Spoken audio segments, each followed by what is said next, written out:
like to me, the real catastrophe of the global war on terror is just what it's done to us kind of psychologically and Yeah. spiritually. I mean, you can't call it a war at all. As Bill Hicks said, a war is when two armies are fighting. It's just a canned hunt, a deliberate ethnic cleansing campaign, a genocidal campaign against the women and children.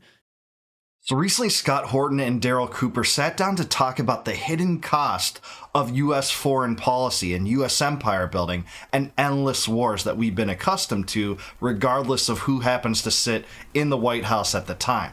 Now, we often on this channel discuss the financial ramifications, the economic ramifications, and the foreign policy ramifications of U.S. foreign policy, but here I think they discuss some things that we don't usually cover related to this, but are nonetheless important. So let's get their take on this. Please like the video and subscribe to the channel. Look, man, I mean, you're a tough guy. You're a veteran.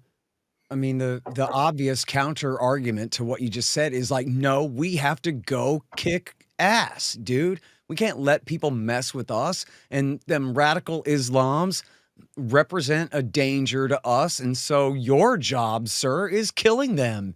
Dude, what are you talking about? All this wimp stuff about leaving the world alone when it's so dangerous out there. And I don't say that to be like silly, but like that is the devil's argument position. That is the George W. Bush position, is all tough guys unite to go and do tough guy stuff. And so all wimps and weenies, you can stay home. Yeah, that's the classic propaganda, the American exceptionalism argument that we do hear from the neocons. But the real men have to go and do the tough job that they know needs doing. So you're telling me you don't believe in that? Because I know you used to. Yeah, I think a lot of veterans don't of the war on terror don't believe in that anymore. You know, they look back, and it's not that. I mean, you can do this even with somebody like Jocko, and don't take what I'm saying as like me telling you his position. I'm not putting words in his mouth, but just from knowing the guy well, like even somebody like him, just he's a GI Joe action figure, Team America dude, right?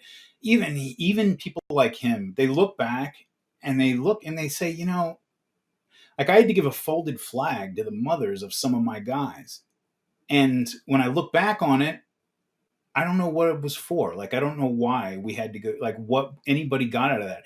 And worse, like, they're even looking back at it and saying, you know, even if we would have won, if things would have gone the way that George Bush and Donald Rumsfeld promised us, even then, I don't really see what we're getting out of this.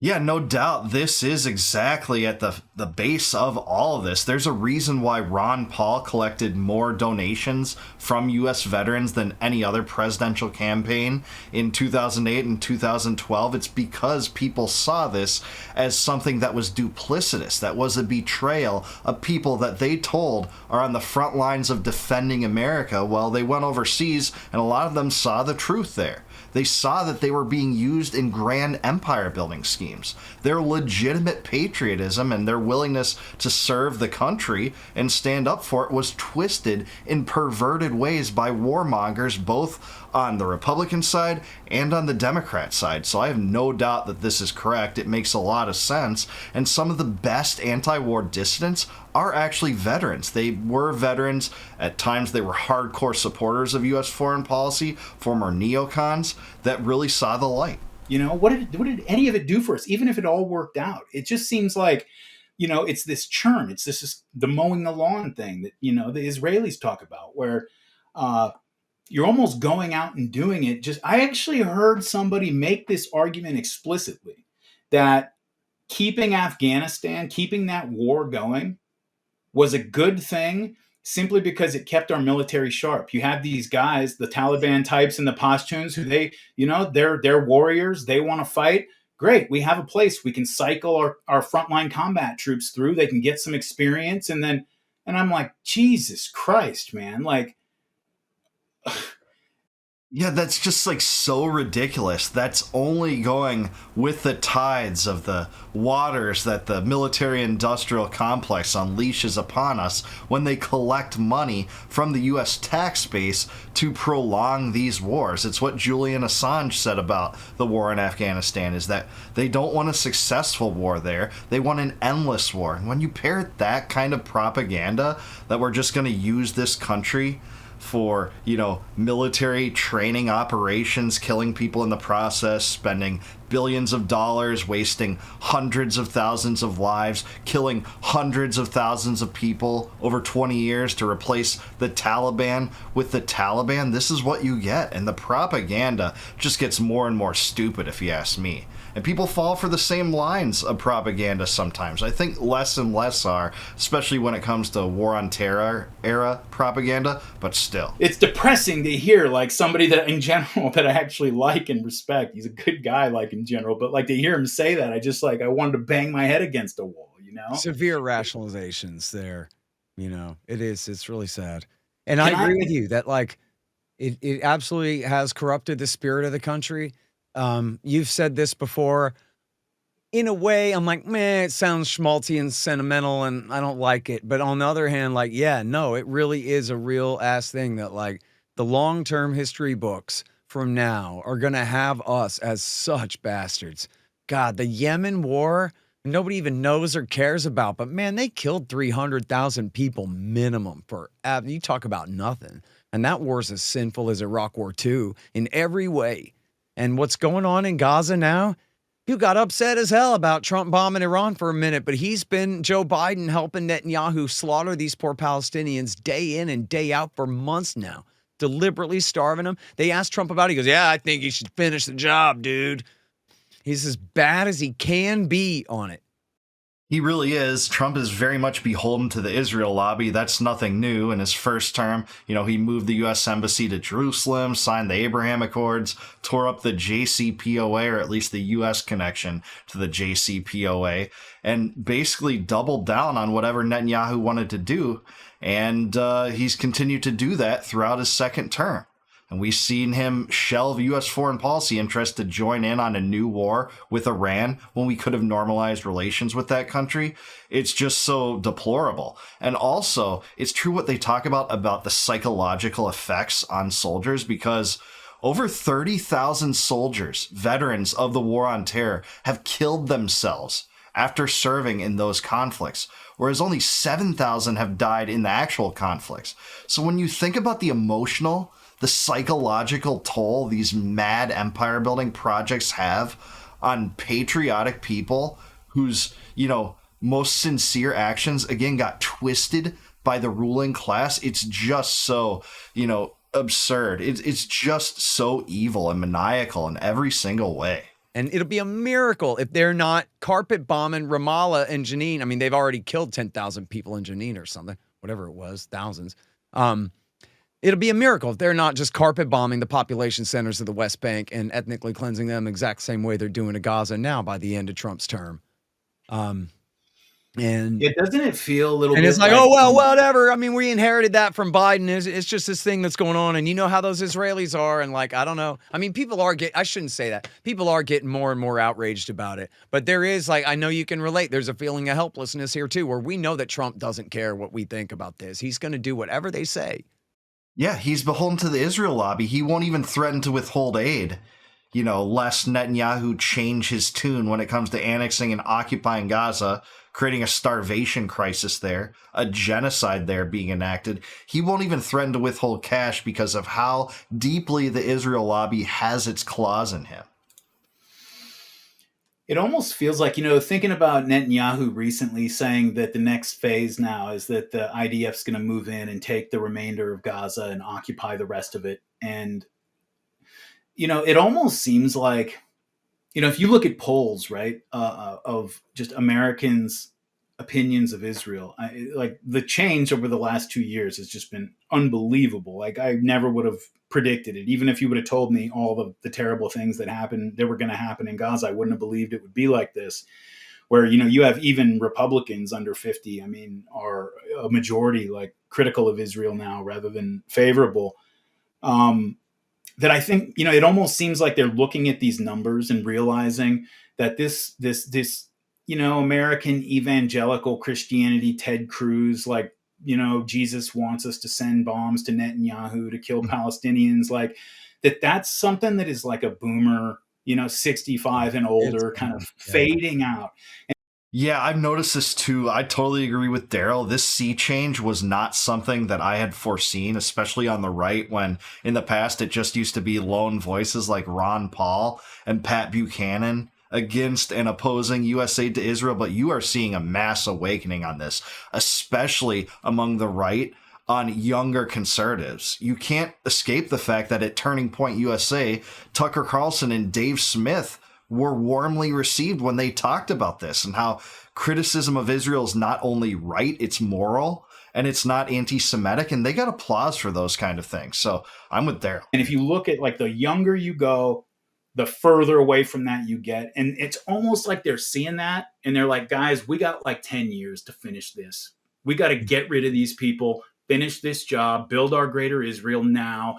And look, yeah, okay, they'll complain, they'll hate us. In 10 years, we'll make it up to them. We'll after Netanyahu's dead, we'll have a bunch of think pieces about how, he really was kind of a tyrant, just like they have Bill Clinton. Now that they want to go after Trump or whatever for like, any of the like sexual assault allegations. Of course, now they have to be like, yeah, Bill Clinton probably did rape when he Yeah. was rape, right, guys? That's a And good they'll have analogy. those kind of things and try to. And that it really does look like they're just sort of sprinting for the finish line right now. Yeah, it kind of does. There's a lot to that. They see the shift in sensibilities toward Israel, and it does seem like it's now or never for the Greater Israel Project. It's being pushed harder than it's ever been pushed as they try to, expand the West Bank settlements into Syria and Lebanon and draw up maps that have parts of Iraq and Sinai as part of Israel. Like, this is palpable. This isn't conspiracy theory. These maps have been held up by Netanyahu, talked about by Israeli officials other than Netanyahu, including Israel Katz and Imitar Ben-Gvir and Smotrich, etc. Yeah. By the way, I want to mention, and for the audience who maybe aren't familiar, especially like, obviously my people know, but for your folk who may be unfamiliar, read antiwar.com every day, man. And hell, the Libertarian Institute, don't let me sell my own first thing short. The great Kyle Anzalone and all of our great writers at the Institute are doing such great work on this. We just published a great one by Jeremy Hammond the other day. But, Dave DeCamp at antiwar.com is on top of this news, and it's in the top headlines every single day, how many people they kill over there. And couldn't recommend those two sites more. The Libertarian Institute, antiwar.com. Both Kyle Anzalone and Dave DeCamp are heroes. You will easily know as much as the greatest minds that you might think of on foreign policy if you read their work routinely, and Scott Horton's. They're amazing. I can't say more about them. I've learned so much from Kyle and Dave and reading their articles. I used to say it was like Waco every day, but it's really, about a Waco and a half or more every day. It's about 120 something. It seems to be about the average. I'm not keeping that close a track, but it seems to be more than 100 Palestinians slaughtered every single day, day in, day out. And again, this is an Indian reservation. This is a ghetto within Israel. I don't care what you call it. They annexed this territory back in 1967. And so this is the equivalent of bombing an Indian reservation out in Arizona or bombing a black ghetto in Baltimore or in Chicago or something like that, and just slaughtering people by the high tens of thousands in this way. And I urge people, really, if you're not that familiar, go and just look at X, put Gaza and in your X search and just look at the images coming out of there and the video coming out of there. You will identify very quickly the level of cruelty that is being inflicted upon these people. It is really bad, and it is on us. This is the Joe Biden Netanyahu war, the Donald Trump Netanyahu war, the U.S.-Israeli war against, you can't call it a war at all. As Bill Hicks said, a war is when two armies are fighting. It's just a canned hunt. It's a turkey shoot, man. Fish in a barrel, just a deliberate ethnic cleansing campaign, a genocidal campaign against the women and children and the civilian population of the Strip. Man, that's Scott at his best and most fiery, but man, is he right about that. This is right up and close and personal, right in our faces, the genocide that Netanyahu's carrying out right now on the bankroll of the United States and the United States taxpayer, with Trump so beholden and owned by the Israel lobby that he won't do anything to stop it. He says pretty much that's up to Israel. And they're saying they're going to move in and just occupy the rest of it. You know, Palestinians that remain be damned after the 100 to 300,000 that have already died. It's hard to even know. There's probably about 100,000 dead and, you know, something like 200,000 missing or something like that, with maybe the majority of those presumably dead. We don't know how many people exactly are dead. And this used to be the thing that the corporate media used to be able to filter out of the imaginations of the American people by just not putting it on the news. They didn't have to talk about these things. They didn't have to get into anything marginally critical of Israel, but it's only because of the independent media. Shows like Darryl's and Scott's and, you know, all sorts of other shows and that are on podcasts and people talking about this for the first time. And they can't stop the videos getting on TikTok from there too. They tried to ban TikTok, and it wasn't for China, by the way. It was because of what's coming out of Israel and Gaza for sure. And the IDF atrocities, the starvation you're seeing there. They're calling the children, you know, crisis actors. These are malnourished, emaciated children sometimes in many cases.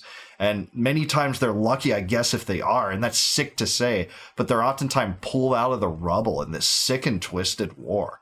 If you were really America first, you'd get out of this war. But that's what we have on a psychological level for anyone in the U.S. empire building scheme sent there by the ruling class as soldiers and see this kind of stuff. You can't wonder why they come back and off themselves. And that's sick too.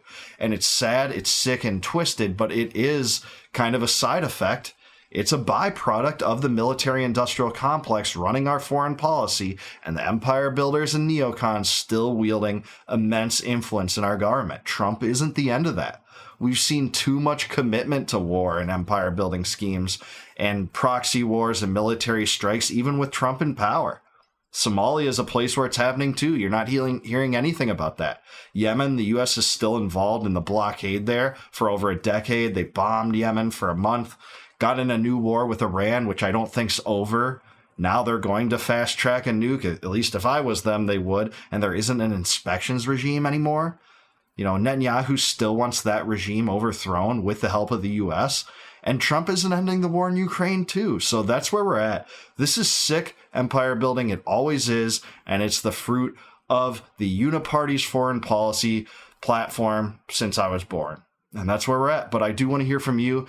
Is Scott and Darryl correct about the psychological impacts of these wars and on the American mind? Are they right about how the right is waking up to Israeli atrocities to some extent? Let me know down below. Please like the video, subscribe to the channel, subscribe to the Provoke podcast too. Both of these guys are awesome. I love this podcast. It's a great idea. I watch it all the time.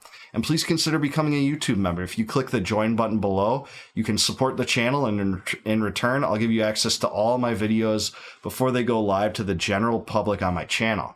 And until I see you guys next time, no more war, no more debt, no more inflation, and no more empire. Peace out, guys. I'll catch you in the next one.